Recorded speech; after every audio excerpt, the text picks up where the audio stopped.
क्षणिक मात्र के सुख के लिए बिल्कुल गलत है। आपने किया है हाँ, वही रिक्वेस्ट? ऐसा ही मैंने सुना है। ये मेरे लिए चमत्कार से कम नहीं है। ऐसा अभी बोल रहे हो, आप अभी बोल रहे हो, मेरे रोंगटे खड़े हो रहे हैं, देखिए। वही चीज मेरे माता पिता ने की कि उस लाइन को एक पकड़ा और बताई कि बेटा हमारे धर्म में ऐसा होता है, हमारे धर्म में ऐसा होता है। आप जैसे वैष्णवों का संग हम जैसे पतितों को मिल पा रहा है, तो सारे ब्राह्मण परिवार में भी हम देखते हैं कि लोग जो है वो उनको ये शिक्षा नहीं दे पा रहे हैं। तो बाकी वर्ण की तो हम यहाँ पे डिस्कशन ही नहीं करेंगे, बाबा जी बन गई या फिर ये संन्यास ले लिया क्या इन्होंने, या कि इस संसार में भरोसे के लायक तो कुछ भी नहीं है। आपको अपनी मतलब मैं अपना एक्सपीरियंस शेयर नहीं कर सकती। जैसे कि मैं कल फंस गई थी तो आप कितनी कथा कह चुके हैं? 300 प्लस 300 प्लस कथाएं आपने कह दी हैं। इसका आज ये मेरा सौभाग्य है कि शायद मुझे भी राधा रानी ने आज स्पर्श किया है। प्रेम तो उसने एकदम सत्यानाश कर लिया है जिसको आगे आप लेंगे या फिर जो है वो कुछ और आपका करने का प्लान है, आगे का भविष्य का क्या है?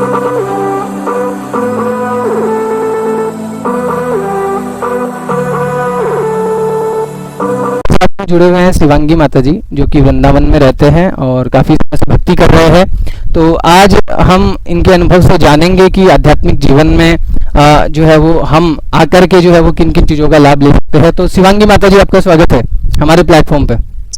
वेलकम माता जी। एडवांस आप सभी को and thank you so much आपको भी and thanks to all subscriber जो आपने इस स्लाइड समझा हमें और जी आप अपने प्रश्न समझ जी माता जी, नहीं ये तो हमारा सौभाग्य है। मैं तो चाहूंगा राधा रमन जी की कृपा है कि आप जैसे वैष्णवों का संग हम जैसे पतितों को मिल पा रहा है, जिसकी वजह से जो है हम हमारा शुद्धिकरण करेंगे और बहुत सारे दर्शक आपको सुनेंगे, देखेंगे। तो सबसे पहला प्रश्न मैं आपसे पूछूं उससे पहले मैं आपका एक बार फिर से स्वागत करना चाहूंगा और आपका धन्यवाद करना चाहूंगा कि आपने अपना कीमती समय जो है वो हमारे लिए निकाला। तो जैसे हम देखते हैं कि इतनी सी उम्र के अंदर लोग जो है वो आजकल मतलब भक्ति में आते नहीं है, लेकिन दो चीजें हैं। लेकिन आप इतनी उम्र में मतलब मेरे को लग रहा है कि आपकी उम्र बहुत कम है, तो इसलिए मेरा पहला प्रश्न यही है। और मैंने आपका प्रोफाइल भी विजिट किया तो मैंने बहुत सारी चीजें देखी, तो उसमें मुझे मतलब मैं एज को डिस्क्लोज नहीं करना चाहता, लेकिन हाँ मुझे लगा कि हाँ आपकी उम्र ज्यादा नहीं है। तो अगर मैं ठीक हूं तो आप मेरे इस प्रश्न का जो है वो मैं आपसे आंसर चाहूंगा कि इतनी उम्र के अंदर जो है लोग क्या करते हैं? ज्यादातर कॉलेज में जाते हैं, डिस्को में जाते हैं, पार्टी में चले जाएंगे, दोस्तों के साथ घूमेंगे, मूवी देखने चले जाएंगे, लेकिन फिर भी जो है वो आप भक्ति कर रहे हैं। तो ये प्रेरणा, ये शक्ति, ये पावर, ये मोटिवेशन आपको कहाँ से मिलता है? प्लीज आप एक बार बताइएगा। हालांकि ये स्टूपिड क्वेश्चन है, मैं मानता हूँ ये क्वेश्चन स्टूपिड है, लेकिन ये मैं अपने लिए पूछ रहा हूँ क्योंकि मुझे जिज्ञासा हुई। तो मुझे लगा कि एक बार जब माता जी आएंगे हमारे साथ में प्लेटफॉर्म पे जुड़ेंगे तो पहला प्रश्न मैं आपसे यही करूंगा। जी माता जी। देखिए, एक आध्यात्मिकता की अगर हम बात करें, एक आध्यात्मिक मार्ग की हम बात करें, तो आजकल की जो जनरेशन है, जो माता पिता है या आप बच्चों को ले लो, तो आध्यात्मिक ज्ञान को अर्जित ही नहीं करना चाहते। उन्हें क्या लगता है कि ऐसा करना ये बहुत ज्यादा लो क्वालिटी में आता है या मेरा एक रेपुटेशन हमारी डाउन होती है। उनका एक जो अलग कल्चर बन चुका है। तो जो मेरी एक लाइन रही है आध्यात्मिक मार्ग में आने की, तो मैं सबसे ज्यादा तो अपने माता पिता को उनको धन्यवाद बोलूंगी, जो कि क्योंकि मेरे जो पिताजी वो स्टार्टिंग से ही आध्यात्मिक लाइन में ही है। उन्हें सेवा करना, कृष्ण भक्ति में लीन रहना, या हमारी जो माता जी हैं वो भी एक आध्यात्मिक से ही जुड़ी हुई स्टार्टिंग से ही। तो मुझे जो एक गाइड करने वाला अगर कोई रहा है तो मेरे माता पिता रहे हैं। मैंने अपने यहाँ पिताजी को देख करके आज इस लाइन में मैं बढ़ी हूँ। फिर मेरी माता जी ने मुझे बहुत मोटिवेट किया है इस लाइन में, और स्टार्टिंग से ही ये लोग बताते रहे हैं कि आपका लक्ष्य क्या है, आपको करना क्या है। क्योंकि एक तो मैं हिंदू परिवार से, एक देखा जाए अपने यहाँ सनातन धर्म में कि बच्चों को स्टार्टिंग से अगर आप बताने लगोगे तो वो कहीं ना कहीं फोकस करेंगे उन चीजों पे। लेकिन वही चीज मेरे माता पिता ने की कि उन्होंने फोकस किया और स्टार्टिंग से मुझे बताया कि बेटा आपको ये करना है, आपका ये टारगेट होना चाहिए, ये आपका एक लक्ष्य होना चाहिए ऐसा। तो मैंने उस लाइन को एक पकड़ा और पकड़ने के बाद मैं सीधा वहां से चली आई कि मुझे आध्यात्मिक मार्ग में ही रहना है, मुझे कुछ नहीं करना है। मैं एक वैष्णव परिवार से हूँ, मैं एक ब्राह्मण परिवार से हूँ, उसी अकॉर्डिंग में चलती आई हूँ। जैसे आप देखते होंगे जो दूसरे धर्म के बच्चे होते हैं, मैं किसी भी धर्म को इसमें इन्वॉल्व नहीं कर रही हूँ, सॉरी फॉर दैट, बट मैं एक्सप्लेन करने की कोशिश कर रही हूँ कि एक उदाहरण देने के थ्रू कि मैं एक एग्जाम्पल दे रही हूँ कि आप देखते होंगे कि उनके पेरेंट्स जो होते हैं स्टार्टिंग से बताते हैं कि बेटा हमारे धर्म में ऐसा होता है, हमारे धर्म में ऐसा होता है, हमें ये करना चाहिए, वो करना चाहिए। तो उन्हें पहले से ही वो चीज बताया जाता है प्रोग्रेस में कि आपको ये करना है। जी हमारे धर्म में बच्चों को बताया नहीं जाता है कि आपको ये करना चाहिए, आपका ये लक्ष्य होना चाहिए। अगर आप जी भौतिक ज्ञान ले रहे हो तो आपको जी आध्यात्मिक ज्ञान भी लेना चाहिए। जी जी बिल्कुल हाँ, क्योंकि जो जीव होता है ना उसके लिए भौतिक और आध्यात्मिक ज्ञान दोनों ही महत्वपूर्ण होते हैं। लेकिन आजकल देखा जा रहा है कि बहुत सारे ब्राह्मण परिवार में भी हम देखते हैं कि लोग जो है वो उनको ये शिक्षा नहीं दे पा रहे हैं। तो बाकी वर्ण की तो हम यहाँ पे डिस्कशन ही नहीं करेंगे। अगर 4 वर्ण हमारे सनातन धर्म में बताए जाते हैं तो उनमें से जो एक ब्राह्मण वर्ण है वहाँ पे भी हम देखेंगे कि उनके परिवार में, उनकी फैमिली में भी नहीं बताया जाता है। जैसे मैं भी जो है वो ब्राह्मण फैमिली से आता हूँ, लेकिन मेरे परिवार में भी, फैमिली में भी इतना बचपन से नहीं था जो सौभाग्य आपको प्राप्त हुआ है, वैसा नहीं। मैं तो किसी को सुन करके जो है वो ये लाइन पे आया था। तो जैसे अब देखा जाता है कि कई बार जैसे जो प्रॉब्लम मैंने फेस करी, तो मुझे लगता है कि जो मैंने फेस किया वो संसार में सबने फेस किया होगा। तो आप जैसे भक्ति में आए तो क्या आपने भी वो प्रॉब्लम फेस की, जैसे कि आपके दोस्त आपको चिढ़ाने लग गए हों या आपको बोलने लग गए हों, या फिर आपके रिश्तेदारों ने आपको रोका हो, किसी ने टोका हो कि ये क्या कर लिया, ये तिलक लगा लिया, ये तो बाबा जी बन गई, या फिर ये सन्यास ले लिया क्या इन्होंने, या फिर क्या हो गया क्या नहीं, ऐसा कुछ सुनने को आपको मिला या नहीं मिला? मैं तो जब तिलक लगाता हूँ तो मेरी मम्मी सबसे पहले मुझे बोलती है। तो आपको, आपके साथ में ऐसा क्या हुआ जो अगर आप बताना चाहें हमारे दर्शकों को, तो और कैसे उस चीज से बचें अगर आप बता पाए तो? देखिए, जी सबसे पहले तो मैं कहूंगी कि अगर बच्चे का एक लक्ष्य स्टार्टिंग में, आरंभिक स्थिति में थोड़ी दिक्कत आती है क्योंकि लोग आपको जज करने लगते, अरे ये तो बाबा बन जाएगी, अरे ये तो संन्यास ले लेगी, अब तो ये ऐसे, मतलब आपको ताने मिलते हैं, मतलब निगेटिव एक थॉट ला करके आपके सामने रखे जाएंगे, जी जी डिमोटिवेट किया जाएगा। आप एक, फिर भी अगर वो बच्चा उस डिमोटिवेशन को या मान लो उन विचारों को अगर वो मोटिवेट स्वयं से खुद को करने लगे तो शायद वो कुछ कर जाएगा। तो मुझे तो स्टार्टिंग से बहुत कुछ मिला है, मैं एक्सप्लेन नहीं कर सकती आपके सामने कि मुझे अपनों से या बाहर वालों से, और मुझे लगता है आध्यात्मिक मार्ग में 99% लोग वही आए हैं जिन्होंने इस संसार की वास्तविकता को पहचान लिया है। देखिए, कपट वो हर जगह से टकरा करके, ठोकर खा करके तब वो ईश्वर की शरणागति लेते हैं। जी जी उनको वास्तविकता पता चल जाती है कि इस संसार में भरोसे के लायक तो कुछ भी नहीं है। आपको मैं एक रियल फैक्ट बताऊं कि आप सोच लो कि आपके यहाँ तक पेरेंट्स हैं आपके जिन्होंने जन्म दिया, वो आपके शरीर के एक जन्मदाता है, लेकिन वो आत्मा के जन्मदाता नहीं जो परमात्मा में विलीन होने वाली है या हो चुकी है। तो मैं तो यही कहूंगी, सारे वैष्णव जो भी आज वैष्णव बने हैं या जो एक शरणागति ले चुके हैं, उनके जीवन में कहीं ना कहीं ऐसी घटनाएं घटित हुई हैं जो उन्हें बड़ा, एकदम से उनकी उम्र से भी ज्यादा उन्हें बड़ा बना देती हैं। और कहीं पे मैंने सुना भी, ऐसा मुझे आज भी याद है एक लाइन की, मैंने सुना था कि मैच्योरिटी जो है वो उम्र से नहीं आती है, वो या तो जो है जिम्मेदारी से आती है या फिर ठोकरों से जो है वो मैच्योरिटी आती है।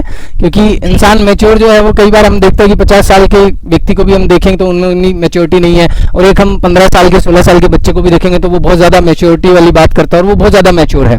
तो यहाँ पे जैसे एक बात ये भी आती है कि आपने जैसे ये जीवन स्टार्ट किया तो नो डाउट कि जब भगवान का हम नाम जब कीर्तन करते हैं या फिर भगवान के रूप लीला चिंतन, रूप लीला और चरित्र के बारे में पढ़ते हैं, सुनते हैं, संतों से गुरुदेव की सेवा करते हैं, तो सुख तो मिलता ही है, इसमें कोई डाउट नहीं है। लेकिन फिर भी मैं आपसे एक बार जानना चाहूँगा कि आप ऐसा क्या करती हैं अपने भक्ति जीवन में, कौन कौन सी ऐसी क्रियाएं करती हैं कृष्ण भक्ति में आपकी, जैसे कि आने के बाद में आप क्या क्या ऐसा कार्य करती हैं? अगर आप हमारे दर्शकों के साथ साझा करेंगे तो बहुत बड़ी कृपा होगी आपकी। देखिए, सबसे पहले तो मेरा जो नियम रहता है, हमारा क्या है कि हमारी अष्टयाम सेवा चलती है। अष्टयाम सेवा पद्धति हमें राधा वल्लभियों को क्या है कि मैं तो ये कहती हूँ जो भी ठाकुर जी की सेवा करते उन्हें सबको करना चाहिए। तो हमारी तो अष्टयाम सेवा चलती है, मॉर्निंग में उठना, श्री जी को उठाना, फिर शयन कराने तक उनकी सेवा 8 पहर की चलती रहती है। नित्य प्रति हमें भजन करना होता है, कीर्तन करना होता है, और हम इतना मग्न रहते हैं, सच में, ट्रस्ट मी, मैं आपको अपनी, मतलब मैं अपना एक्सपीरियंस शेयर नहीं कर सकती, बट ट्रस्ट मी, आपको वो अनुभव, वो आनंद मिलेगा इसमें सिर्फ राधा नाम से, कि आप खुद ये सोचोगे कि क्या मेरे अंदर कम हो जाता है। हम्म। तो मैं ज्यादातर भक्ति में यही करती हूँ। जी जी जी जी समर्थ हो जी जाता है मेरा, जी और डेली का मेरा रूटीन जी यही है कि जी वो जी परिक्रमा मेरी वृंदावन की होनी है, जी मॉर्निंग दैट इवनिंग जी जी करना होता है। जी राधा रमन राज वल्लभ जी के जी दर्शन जी कोशिश करती हूँ कि प्रतिदिन करूँ। इस जी प्रकार से मेरा जी दिनचर्या मेरी जी जी जी। तो आपने जैसा कि बताया कि अष्टयाम सेवा के बारे में आपने बताया, तो अष्टयाम सेवा, जैसे मुझे तो इतना जानकारी नहीं है अष्टयाम सेवा के बारे में, तो अष्टयाम सेवा का मतलब क्या होता है कि जैसे 8 बार हम ठाकुर जी की सेवा करते हैं, जैसा मैं शब्दों से समझ पा रहा हूँ, या फिर इसमें कुछ जी। और प्रक्रिया होती है? नहीं, यही नियम होते, एक नियमावली दी गई होती है। जैसे कि आप अष्टयाम सेवा में होता 8 पहर होते हैं, है अच्छा। ना? और हाँ। 800 पहरों में ब्रह्म मुहूर्त जो होता है 8 पहरों का राजा होता है। हम्म। तो ब्रह्म मुहूर्त से लेकर के रात्रि बेला तक हमें ठाकुर जी की सेवा, श्री जी की सेवा करनी होती है। बहुत सारे लोग ये हैं कि राधा वल्लभ संप्रदाय से हैं, या वो राधा रमनिया है, या मान लीजिए रामानंदी संप्रदाय से, जी किसी भी संप्रदाय से, तो उतना ये अवेलेबल नहीं रह पाते। किसी के पास ऑफिशियल वर्क है, किसी का बिजनेस है खुद का, कोई हाउस वाइफ है, देन वो इतना टाइम नहीं दे पाते हैं। जी लेकिन उसके लिए भी इंक्लूड करने की अलग अलग टाइम दिए गए हैं, अलग अलग नियम दिए गए हैं, और हम मानसिक भी सेवा कर सकते हैं। जैसे कि मेरा रहता है, कभी कभी हम उपस्थिति अपनी नहीं दे पाते हैं ठाकुर जी के सामने, जी कहीं जी मैं फंस गई, जैसे कि मैं कल फंस गई थी, तो मैं ठाकुर जी के सम्मुख अपनी उपस्थिति नहीं दे पाई। जी जी मैंने वहां से मानसिक दर्शन किया और मानसिक सेवा मैंने की, 8वें पहर की, रात्रि बेला की, जी ठाकुर से क्षमा याचना की। और ऐसे भी होता है, तो अष्टयाम सेवा की यही होता है कि ब्रह्म मुहूर्त में श्री जी को उठाना, फिर उनको स्नान इत्यादि कराना, श्रृंगार सेवा, वन विहार सेवा, राजभोग सेवा, ऐसी सेवाएं चलती रहती है। जी जी, बिल्कुल बिल्कुल। तो जैसे आप भक्ति के अलावा भी कुछ और कार्य करती हैं, या फिर पूरे दिन जो है वो केवल भक्ति में ही लगे रहते हैं? वो मतलब तो अगर देखा जाए तो क्या आपकी हॉबीज क्या हैं, मतलब? देखिए, भक्ति करना तो मेरी एक ये तो हॉबी बोलेंगे ही, और कहेंगे मेरी खुद की रुचि। एक होता है ना कि प्रसन्नता से, प्रसन्न मन होकर के कोई कार्य करना, तो मेरा तो ये बहुत प्रसन्नता के साथ नाम जप चलता जी है, जी बहुत मन एकदम मग्न रहता है, सत्संग इत्यादि करना, यही मेरी हॉबी है। और ज्यादातर तो राधा रमन लाल जी के कीर्तन में भजन करना, झूमना, नृत्य करना, ये बहुत पसंद है हमें। बढ़िया। और हाँ। मैं कथावाचिका भी हूँ, कथाएं भी कहती हूँ, आध्यात्मिक कथाओं को रसपान कराती हूँ। अब तक आप कितनी कथा कह चुके हैं?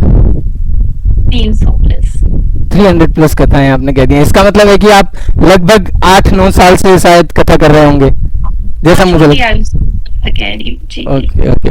हाँ, तो जैसा कि आपने, नहीं, मेरा पूछने का मतलब ये था ना यहाँ पे, जैसे कि हमारी, मान लो कि हम भक्ति में तो आ गए हैं, भक्ति में हम इसलिए आए हैं क्योंकि हमें वहाँ पे सुख मिल रहा है, हम आनंद की अनुभूति कर रहे हैं, इसलिए करते हैं। लेकिन भक्ति में भी बहुत सारे पार्ट है, जैसे किसी को नाम जप करना ज़्यादा अच्छा लगता है, कीर्तन करना, किसी को विग्रह सेवा करना ज़्यादा अच्छा लगता है। तो अलग अलग जो पार्ट है, मैं उसके मतलब उस सेंस में आपसे पूछना चाहता हूँ कि आपको सबसे ज़्यादा कौन सा अच्छा लगता है इसमें, इनमें से? जैसे कोई होता है ना, किसी को नाम जप करने के लिए बिठा दो, पूरे दिन वो नाम जप कर सकते हैं, उनका पोटेंशियल ऐसा है, उनके ऊपर कृपा है, ऐसा हम कह सकते हैं, लेकिन मैं वो नहीं कर पाता। या फिर मतलब आप समझ गए होंगे कि मैं कौन सा क्वेश्चन पूछना चाह रहा हूँ, राइट? तो आप, हाँ, हाँ, इसका आंसर मैं जानना चाहता हूँ कि इनमें से कौन सा पार्ट है जो आपको अच्छा लगता है, या ग्रंथ पढ़ना, या फिर किसी को कथा सुनाना या सुनना, कौन सा ज़्यादा बेस्ट है? हाँ जी। बेस्ट नहीं, मतलब बेस्ट नहीं बोलूंगा, थोड़ा ये गलत वर्ड है कि बेस्ट तो सारे ही है, लेकिन इनमें से आपको अच्छा कौन सा लगता है, ये मैं पूछना चाहता हूँ। आपने रामचरितमानस तो पढ़ा ही होगा, है ना? हाँ, अभी वो मेरा मास पारायण चल ही रहा है, मैं रोज करता हूँ ना। तो रामचरितमानस में भगवान राम ने माता सबरी को 9 भक्ति बताई, है ना? तुलसीदास जी ने इसको व्यक्त भी किया हुआ है, वर्णित भी किया हुआ है।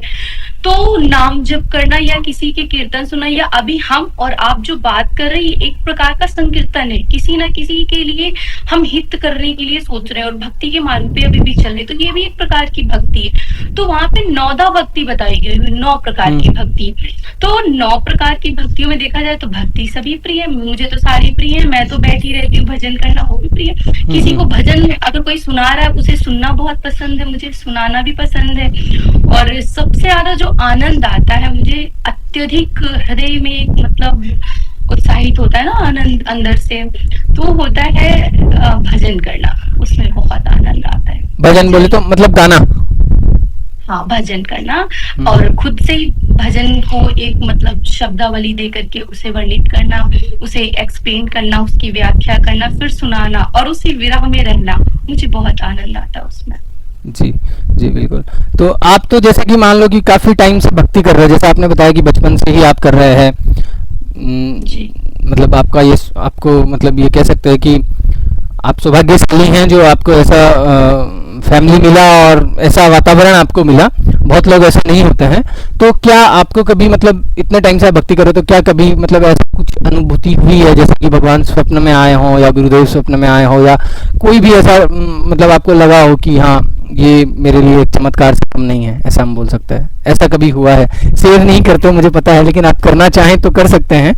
ये विनती है क्योंकि आप करेंगे तो मुझे बहुत अच्छा लगेगा और बाकी दर्शकों को भी लगेगा।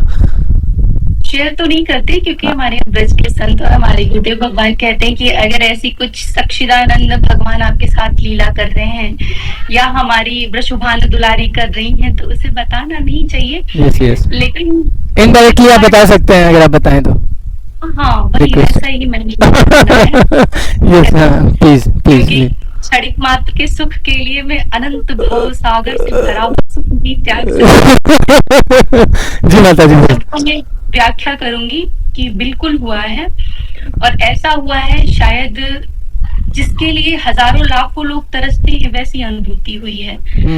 और सब कुछ अब तो ये लगता है कि वैराग्य ही धारण, वैसे तो शरीर ने वैराग्य धारण कर लिया है, बस आत्मा अभी थोड़ा चंचल है तो वो वैराग्य नहीं ले पा रही है। तो आत्मा को भी दिलाना, और जिस दिन आत्मा वैरागी हो गई उस दिन तो सब फिर इधर से उधर, फिर तो कुछ नहीं है। वरना हमारी श्री जी ने तो प्रत्यक्ष रूप से हमें दर्शन दिए, हम तो ये कहें।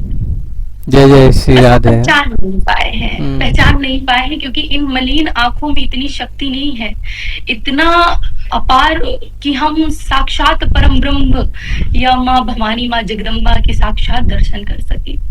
आप अभी बोल रहे हो मेरे रोंगटे खड़े हो रहे, देखिए हल्का सा एक मतलब खड़े होने का यही होता है, आपको बता दें कि रोंगटे हमारे तभी खड़े होते हैं जिस शक्ति की हम चर्चा कर रहे होते हैं, जिस विषय पे हम बात कर रहे होते हैं, वो शक्ति हमें जब स्पर्श करके जाती है तभी हमारे शरीर के रोंगटे खड़े होते हैं।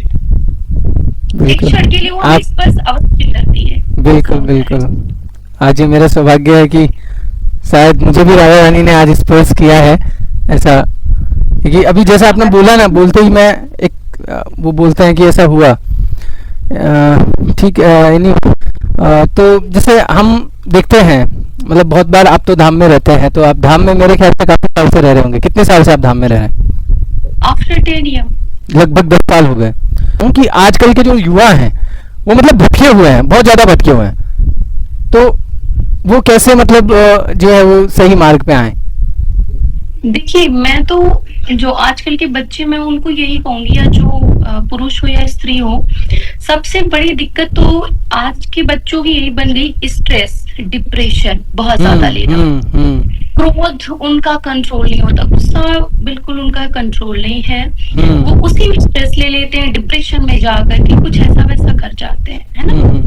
देखिए, सबसे बड़ी क्या होती है हमारी मेंटालिटी पे डिपेंड करता है कि हम अपना मेंटालिटी या मानसिकता जो है वो कैसे हम रख रहे हैं। बाहर वालों को देखते हैं, उसमें अपना दिमाग इधर से उधर लगाते हैं, माइंड इधर से उधर खर्च करेंगे, कुछ मिलता नहीं उसमें। मैंने देखा है लिटरली, हमारे पास ऐसे लोग आते हैं, आपको बता दें, रोते हुए जाते, लेकिन श्री जी की कृपा से यहाँ से वापस जाते तो हंसते हुए। और जो आजकल तो चल ही रहा है ट्रेंड में बहुत ज्यादा, 99% कहेंगे ये प्रेम, वो नहीं जो हमारे श्री जी ने किया है। वो प्रेम जो काम और वासना स्वार्थ से जुड़ा हुआ है, उसको क्या कहते हैं, आजकल नाम दे दिया प्रेम का। ऐसा और कंपेयर करेंगे किससे? हमारी श्री जी से, हमारे ठाकुर जी से। उन्होंने भी तो किया है, उन्होंने तो ऐसा किया वो, लेकिन ये नहीं, तुलना किससे कर रहे हो आप, वो देख लो। तो सबसे ज्यादा तो जो आज का युवा है, इसमें पढ़ करके वो अपने जीवन को उसने एकदम सत्यानाश कर लिया है, जिसको हम कहेंगे शुद्ध लैंग्वेज में। मैंने झेला है, मैं देखती हूँ आज भी वृंदावन में बहुत सारे ऐसे लोग आते हैं कि मुझे वैराग्य लेना, मुझे संन्यास लेना है, मुझे बाबा बनना है। तो बाबा बनना इतना इजी नहीं है, आपको बता। तो ऐसा नहीं सोचना चाहिए, क्योंकि हम सिचुएशन को जितनी देर हम उसको होल्ड करके रखते हैं, मान लो वो दुख हो या सुख हो, उसको हम जितनी देर होल्ड करके रखते हैं उतना हमें प्रॉब्लम होती है, और प्रॉब्लम हमें होल्ड करने में, और जितनी जल्दी उसे आप स्विच कर दोगे उतनी जल्दी आपको रिलैक्स फील होगा। तो मैं तो ये कहती हूँ, अगर कोई भी प्रॉब्लम है, कोई भी आपके पास समस्या है, तो इतना उसे होल्ड करके मत रखो, उसको इतना ओवरलोडेड मत लो, उसको जितनी जल्दी हो सके स्विच करो, देन स्ट्रेस से भी। और सबसे बढ़िया बात तो ये, अगर आपको स्ट्रेस हो रहा है, डिप्रेशन हो रहा है, आप मतलब इस बात पे भरोसा कर पाएंगे या नहीं, लेकिन मैं ये लिखित प्रमाण दे सकती हूँ आपको, या मेरा जो अनुभव रहा है, कि हर समस्या का समाधान सिर्फ भजन है, सिर्फ नाम जप है। आप राधा राधा राधा जितना हो सके श्री जी का नाम जप करो, उनकी शरणागति लो, और वो तो मृदुता, दयालुता, कृपालुता की राशि उन्हें कहा गया हुआ है।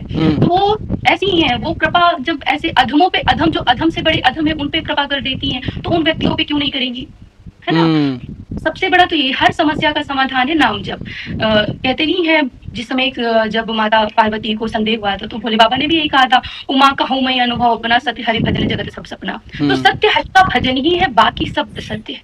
कुछ आपके साथ नहीं जाना है, कुछ आना नहीं है, सब संसारिक बंधन है, सब संसारिक संबंध है, यही रखे रह जाएंगे। सत्य सिर्फ हरि का भजन है। नहीं, मेरा मैं जैसे ये जानना चाहता हूँ कि वो जैसे अगर आते भी हैं तो मतलब वो गलत नहीं है मेरे हिसाब से। अगर वो आ रहे हैं तो कम से कम धाम में आएंगे तो कुछ तो शुद्धिकरण होता ही है, ऐसा मैं अगर कहना चाहूँ तो। अगर वो लड़के मान लो कि कुछ दिन के लिए भी अगर घर से झगड़ के भी आए हैं कि ठीक है मैं तो अभी वहीं रहूंगा, नहीं आऊंगा, तो कम से कम यहाँ रहेंगे तो यहाँ मतलब कुछ ना कुछ तो उनका कल्याण होगा ही, ऐसा होता है। वो हाँ नहीं, उन्हें बुलाया जाता है, हाँ उनके अंदर क्षमता नहीं इतनी। और ये जो वृंदावन लिखा है ना, मेरू वृंदावन, आपने पढ़ा होगा, गेट लगा होगा। हाँ हाँ हाँ हाँ, छठीकरा गया, छठीकरा के पास में।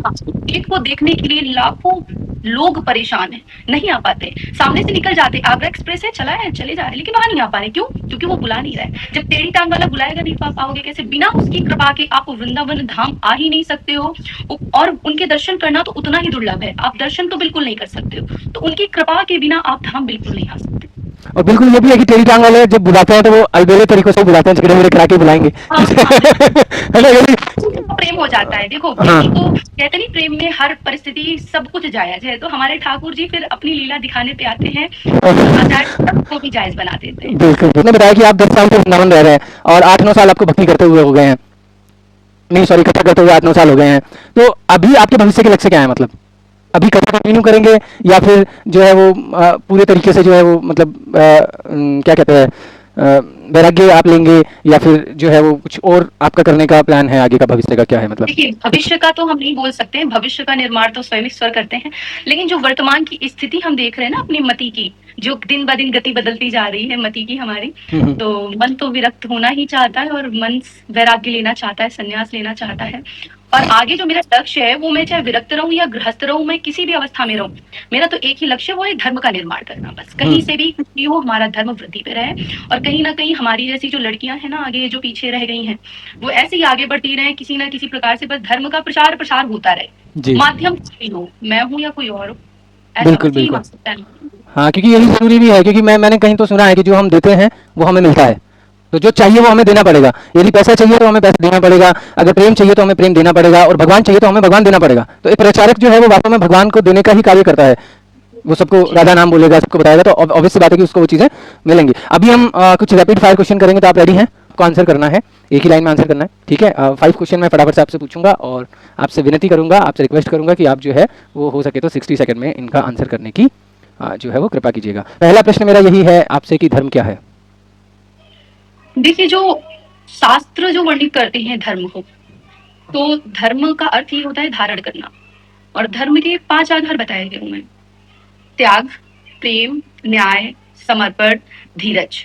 ये 5 आधार धर्म के बताए गए हुए हैं, और जो इन मार्ग पे चलता है, इन आधार को साक्षी मान के चलता है, वही धर्म है। लेकिन आजकल जो, अगर हम इसकी व्याख्या करें सिंपल सी, जो धर्म वही है जो मनुष्य दूसरे मनुष्य को जोड़ करके प्रेम से समस्त सृष्टि को रखता है और ज्ञान देता है, वही धर्म है। सुख कैसे मिलेगा? हाँ, ऐसा धर्म को बताया गया, हमारे शास्त्र कहते हैं ऐसा धर्म यही है। सुख कैसे मिलेगा? दूसरा प्रश्न, जी? सुख कैसे मिलेगा? सुख, आनंद। सुख अगर हम आध्यात्मिक दृष्टि से देखें तो आनंद की अनुभूति अगर हम करेंगे तो हरि भजन से ही होगा। लेकिन अगर सांसारिक दृष्टि से देखें तो आज का जो युवा है ना, वो सांसारिक वस्तुओं में, उसे सांसारिक वस्तुओं में उसे सुख मिले, या जो जिसमें उसका एक देखा जाए दिमाग एक तरफ भागता होगा कि हमें ये चाहिए, इसकी प्राप्ति हमें हो जाए, या पुरुष की एक मानसिकता ले लो, या किसी प्रकार का कोई भी आप ले लो, संसारिक व्यक्ति को संसारिक वस्तुओं से ही सुख मिलेगा। लेकिन जो आध्यात्मिक अगर दृष्टिकोण से हम देखें कि आध्यात्मिक व्यक्ति को कैसे सुख मिलेगा, तो उसे हरि के भजन से और एकांत में ही सुख मिलेगा। तो सुख वैसे अब मुझे अगर सुख मिलना हो, मुझे अपने आप को आनंद की अनुभूति करवानी होती है, तो मैं तो अत्यंत विरह में जा करके श्री जी का भजन करना और जितना हो सके उनके अंदर अपने आप को विलीन कर देना या एकदम खो जाना। हमें संसार में कोई नहीं दिखता उस समय, तो ऐसे हम संसारिक सुख की नहीं, आध्यात्मिक सुख की हम बात करें, ऐसे अनुभूति करते हैं। क्रोध करना गलत है ऐसे ही? बिल्कुल गलत है। आपने किया है? ऐसा नहीं है, क्रोध हमें नहीं आता है बहुत आता है। किस पे किया? लेकिन गलत है। गलत इसलिए है क्योंकि क्रोध हमारा क्या होता है, क्रोध मनुष्य का सबसे बड़ा शत्रु बताया गया हुआ है। सबसे बड़ा शत्रु जो है व्यक्ति का, इंसान का क्रोध होता है, और इसे नर्क का द्वार भी कहा जाता है। तो क्रोध करना तो बिल्कुल गलत है, क्योंकि ये खत्म तभी होगा जब आपका सब खत्म कर देगा। तो खत्म तभी ये होता है। तो इसलिए कहते हैं विनाश काले विपरीत बुद्धि, तो ये आपकी बुद्धि को भी विपरीत लेकर के चला जाता है। तो इसलिए क्रोध करना तो बिल्कुल गलत है, बिल्कुल मत करो। मतलब आपने किस पे किया है? मैं तो स्वयं पे करती हूँ, दूसरों पे नहीं किया, मतलब भक्ति में आने से पहले। अभी तो जैसे स्वयं पे ही करेंगे आप, मुझे पता यार तो बहुत अभी भी है, क्रोध आता है, बहुत आता है, लेकिन उससे पहले मतलब अभी तो जैसे मतलब अपन क्या कंट्रोल कर लेते हैं। नहीं, जो हमारे यहाँ केली कुंज से हमें जो आश्रम से नियमावली मिली, सब नियम मैं फॉलो कर रही हूँ, लेकिन अगर क्रोध के मामले में थोड़ा मैं डिसबैलेंस हो रही हूँ, वो नहीं हो पा रहा है। तो गुरुदेव अब नहीं हो पा रहा है, या क्या ही कहें, कोशिश रहती है कि ना ही आए, लेकिन आती तभी है। मतलब मान लो क्रोध मुझे तभी आता है जब सामने से आकर के कोई हमें छेड़े। अब मान लो कि आप एक बात कर रहे हो, अब आकर के आप मुझे आप अशब्द बोल करके चले जाओ, सहन हो जाएगा, लेकिन आप उन्हीं शब्दों में मेरे मर्यादा की एकदम गरिमा को नष्ट करने का प्रयास करो, तो फिर मजबूरी में क्रोध, फिर तो आप वहाँ क्रोध करोगे ना, ये थोड़ी कहोगे कि हटाओ यहाँ। इच्छाओं का अंत हो सकता है क्या?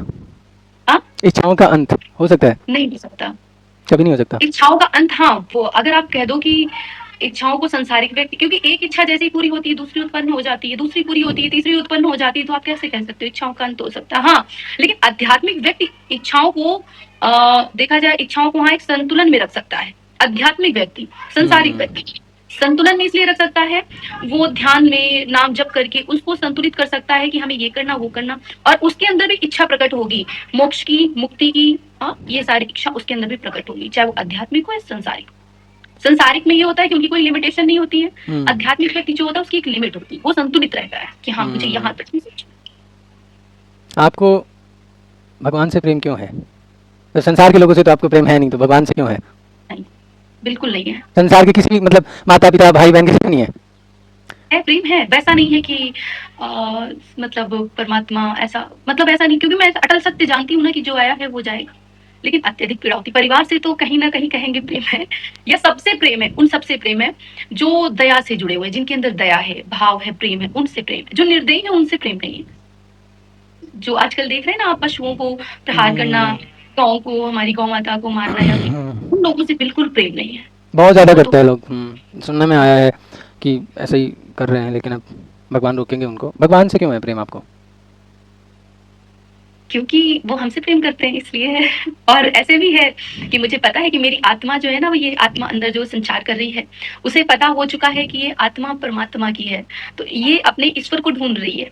एक तड़प होती है ना कि प्राप्त करने की, पाने की, लेकिन मैं कहीं ना कहीं रमन लाल से ये कहती हूँ कि तुम मेरे सम्मुख मत आना, क्योंकि ये जो तड़प होती है ना उनको देखने की, उनको पाने की इच्छा जो होती है, वो इस तड़प में भी, इस विरह में भी बड़ा आनंद हमें मिलता है। तो हम तो कहते हैं, सब लोग दर्शन के लिए ललायित रहते हैं, मैं तो कहती हूँ तुम मेरे सामने कभी मत आना, आगे उस दिन इच्छा मेरी समाप्त हो जाएगी और ये तड़प समाप्त हो जाएगी, इसलिए कभी मत आना। और बहुत आनंद आता है इस विरह में भी कि रोते रोते मेरी आंखें सूज जाती हैं, उनके जब विरह, एकदम इतनी वेदना बढ़ जाती है, हम क्या बताएं आपको, लेकिन फिर भी यही अंदर से शब्द ही उत्पन्न होते हैं। रमणलाल कहते हैं कि मैं आ जाऊं, अगर तू इतना परेशान है मैं आ जाऊं, तो मेरे अंदर से, अंदर की आत्मा ये बोलती ना, आप कभी मत आना, कभी भी, मैं जो प्राप्त है वही पर्याप्त है मेरे लिए। बस ये जो है, ये विरह कभी खत्म मत होने देना, इसे अत्यंत बढ़ाओ, इतना बढ़ाओ कि आपके नाम से मैं समाधि ले लूं, जीते जी, ऐसा बढ़ा दो। तो ईश्वर से प्रेम तो हमें इसीलिए, क्योंकि हमारी जो आत्मा है ना, वो जानती है कि परम सत्य सिर्फ परमात्मा है और ये उन्हीं की है, मैं उन्हीं की हूँ, तो ये ईश्वर को ढूंढ रही, और जैसे जैसे ढूंढ रही वैसे ही प्रेम बढ़ रहा है।